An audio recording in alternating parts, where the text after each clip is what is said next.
Mga ka-YouTube at good morning mga ka-TF. Ang ating presentation for today ay si Transformer Power of the Prime Grimlock. I'm Grimlock, stronger Grimlock King. Yan si Grimlock na napakagandang figure niyan.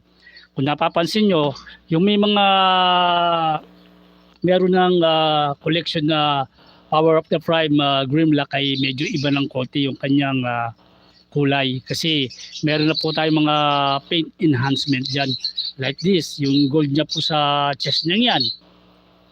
So, binago na po natin yan, talagang pinatingkad po natin pagiging gold kasi ang kulay po niya ay ganitong gold, medyo malungkot po ang pagka gold ngayon.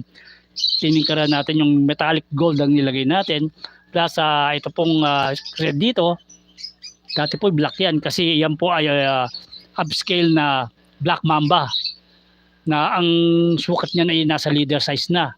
Malaki na po yan. Kukumpara natin sa mga sizes ng mga Transformer. So, alam niyo po yung mga sizes niyan. Yung common po ng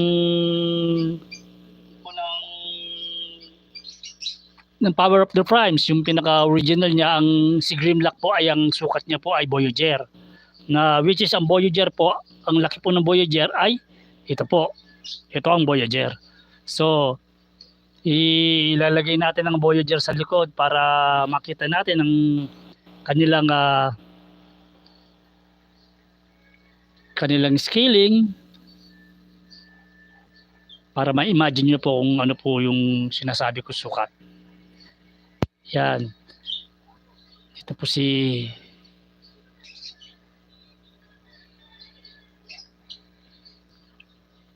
maybe we should move a little bit there.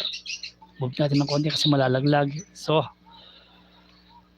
stand straight. Tapos, ang maganda, tanggalin na muna natin yung kanyang weapon. Dahil itatransform po natin to dahil yesterday, dahil hindi ko maganda ang ng net, ay bigla pong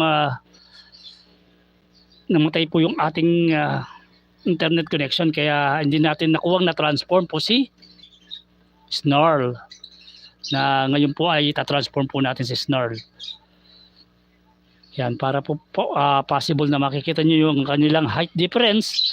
So ikot po natin. Yan po ang height difference ng Voyager at lagyan muna natin ito si para hindi po ganong istorbo ang ating pag-ikot ng ating rotating base. So,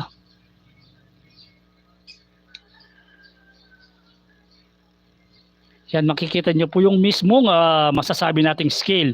Hindi po ba malayo? Napakalayo po ng scale, napakatangkad po ni ang isang leader class sa isang Voyager size. Ganyan po ang sukat po. At para ma-imagine niyo naman ano naman yung deluxe size ay ito po si Ratchet